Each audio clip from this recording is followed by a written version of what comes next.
Our Soapbox Social Panel is here. Last Friday, Vancouver Police announced high-risk offender David Morin would be living in a Vancouver halfway house. BC United leader Kevin Falcon posted a video about it on X yesterday. This is a prolific offender who stabbed a young man repeatedly in a Tim Hortons restaurant for no good reason. And it's worse than that. In 2017, he attacked a woman in a hotel room in Prince George with a hatchet and sexually assaulted her. And that's just the beginning of a long list of other crimes I haven't got time to go into. But know this.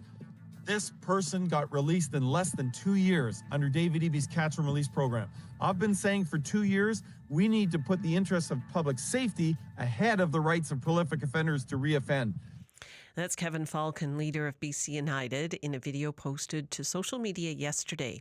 Joining me now in studio with their thoughts is our Soapbox Social Panel. Mo Amir is the host of the podcast. This is Van Culler. Hello. Hi, Belle. And Kyla Lee is a Vancouver criminal lawyer for Acumen Law Corporation. Welcome to you. Hello. Let's start with you, Kyla. How well do you think Kevin Falcon is tapping into concerns shared by the general public? Oh, I think he's definitely tapping into concerns that are shared by the general public. And, you know, people are concerned about this perceived increase in crime and a perceived increase in violent crime. But I don't like the way that he's tapping into these concerns, because the way that he's expressing sort of the state of the law and the circumstances that led to this individual being released and being put into a halfway house is not in any way, shape, or form legally accurate.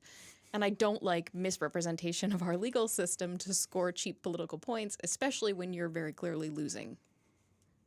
You say, you know, it's perception, or these perceived that this is going on. So, Mo, you know, these perceptions, how do they mesh with what statistics tell us?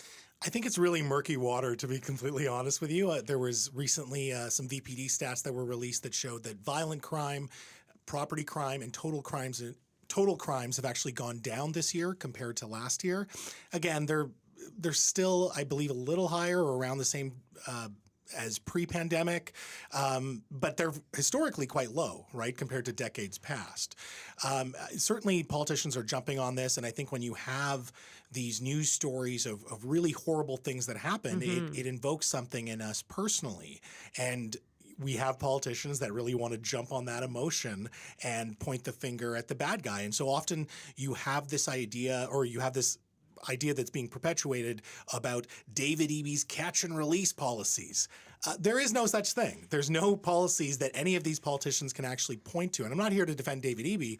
I'm just saying that I've asked Kevin Falcon, like, what are the policies? And what he pointed to was bail reform. And I said, well, that's federal.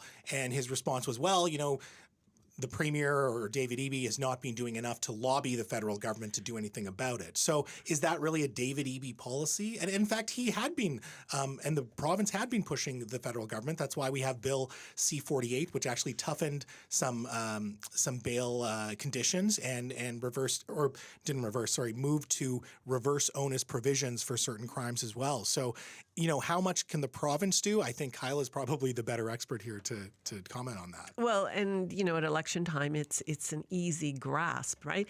So, like the former mayor of Maple Ridge, Mike Morden, he was named BC Conservatives candidate for Maple Ridge Pitt Meadows. He said communities are under siege with crime and street disorder.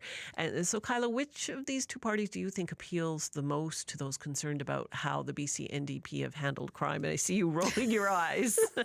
Yeah, I'm definitely rolling my eyes. I live in a community called Vancouver that is besieged by crime and street disorder, and yet I feel very safe in my house and in town everywhere I go all the time. So that's the reason for the eye roll. But no, I think that the BC Conservatives are doing a better job of pushing for this. And I think a lot of that isn't necessarily just pointing the finger at Eby or pointing the finger at you know, federal bail policies or the charter or anything like that. It's the alignment with, in name and in sort of values, the federal Conservatives who have been federally campaigning essentially on a platform as well of increasing the tough on crime and have had a long history in Canada of having this tough on crime stance.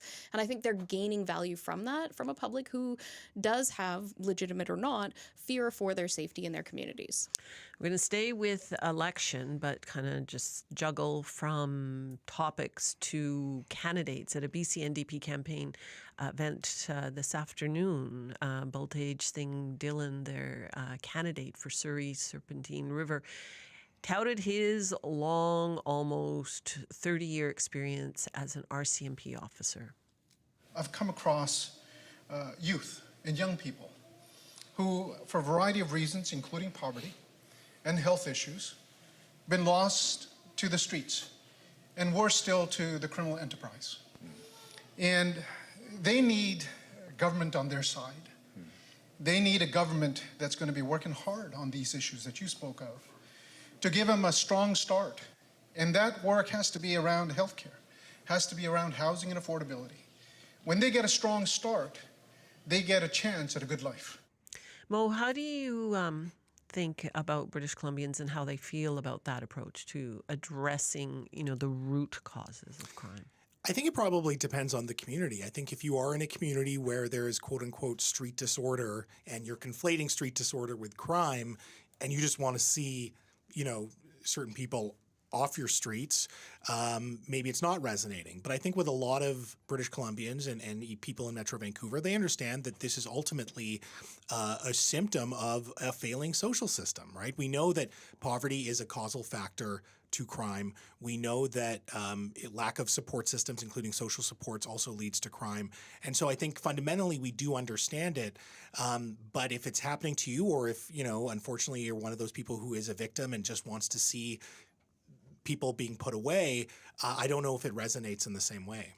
Now, Dhillon is one of several candidates who have just announced in the last few days. The BC Conservatives have announced that former Surrey Mayor Linda Hepner will be their candidate in Surrey Serpentine River, so up against Baltage. And Tuesday, Puneet Sandhu announced that she is withdrawing her candidacy for BC United in that riding. Kyla, what do you think of how that race is shaping up? So much drama, and we're not even there yet. So much drama. It's going to be a very interesting riding to watch. I'm going to be curious to see if BC United is able to find a candidate to fill that spot, and if they do, how they're going to stack up against what are very clearly two star candidates who I think are going to have a really tough battle with each other for that seat. It's definitely one that I'm going to be watching, and both of them have sort of a very unique perspective on the issues affecting the community from their lived experience and their community service work that they've done. And I think that's going to be attractive to voters on both sides of the political spectrum. Either one of them, I think, would be attractive to any voter. Mo, what do you think about that riding? It's interesting, right? It's a new riding. I think that's a very interesting matchup. I think right now it sounds like the BC NDP kind of have the edge, but we do have a lot of time for things to shift. It'll be interesting, again, as Kyla said, who they bring on in that riding to replace Puneet, who was actually the first candidate that BC United announced. She was a big part of Kevin Falcon's leadership bid as well. Right. And so, it's one of those interesting ridings. I will say it does feel like not only are they gaining momentum, but the BC Conservatives are announcing star candidate after star candidate. I mean, you just mentioned Mike Morden from Maple Ridge. There was Chris Sankey last week. We have Linda Hepner now. I mean, who's next? Is it Melissa DeGenova in Yaletown? Is that next? Do you think that might be next? I'm winking at you, Val. Do you think that might be next? Is that what we're going to talk about next week? The other perennial problem, housing, crime, housing. Royal LePage's annual renters report has found that 27% of Vancouver renters pay more than half of their salary on rent. Yikes. Nina Knutson is a Royal LePage realtor in North Vancouver, and she talked to CBC this morning. You would think that the maritime provinces were a better place to live, but if you look at the statistics in the report, the rents in Nova Scotia are very high. So You would think that the Maritime provinces would be a place to move to have that extra income, but it's really not. It's across Canada, the problem. What do you think about the findings? I mean, I'm not surprised. I'm a renter myself, and I'm on the verge of any day now getting told that my housing is going to be gone. So, I'm looking at what the rents are in my neighborhood where I live and in areas where I'd like to live, and it's just so much money. I don't know how people can continue to afford it. And at the end of the day, if people don't pay the rent, they don't have anywhere to live. It's not like just a mass stoppage of rent payment is going to change the situation. So as tenants, we have very little power. There seems to be this like nesting doll effect of like people moving out of Metro Vancouver, but then also people moving out of BC, and actually some people moving out of Canada because of things like this, where it comes to rents, where it comes to just job opportunities. I mean, I think if you're a millennial, you're disproportionately impacted. And so when I look at my group of friends, particularly from the pandemic onwards, I've had many that have moved out of Metro Vancouver. In fact, the host of CBC podcast Broomgate, John Cullen, was one of those people. He's been featured in the media as well as someone that moved out of Metro Vancouver to Alberta because he was starting a family. And certainly if you're a millennial, you're in that age where you are thinking about the future, your career, family, all that stuff. And so the findings absolutely are not surprising. I think everyone knows that this is it. I guess the question is, what is the breaking point? Because if the average rent in Metro Vancouver is $2,000, it's wild. It's right? crazy. Yeah. So what? At what point do we start reversing this trend? Because it can't just keep going up. And who has the answers? We have no idea. Okay, we're going to put those problems that make us crazy just aside for a minute. About 100 people or more are taking the multi-grouse grind challenge. The record is going up 19 times in 19 hours. I was just stuck on multi. I did it once decades ago, and it was okay, never need to do that again. What's your experience? So right now I'm on a grouse grind streak. I'm doing it once every week. Oh, good for you. In fact, I went with technical producer George Baker over there a couple of weeks ago. I beat the brakes off that kid. I smoked him. That's not what I heard. No, it's a lie. No, he did very well. He's much more in shape than I am. Back when I live in North Van, so the grouse grind has always been a big part of growing up. But back when I was a lot fitter, the most I did it in one day was 3 times. 3 times in one day? And I think I slept for 15 hours afterwards. You're crazy, man. I was younger. I was in better shape. Have you done it? No, and I'll never do it. I don't have that kind of time. I get tired walking up the stairs to my front door. I am not going to do the grouse grind. I have better things to do. I have to earn my rent money. Oh. Come do it with me and George. No. Yeah, but George will be flying up the mountain. I'll be making headlines after being medevaced out. All right. Thanks to both of you. Thank you. Thank you. That is our Soapbox Social panel. Kyla Lee is a criminal lawyer for Acumen Law Corporation. Mo Amir, the host of This is Van Color Podcast.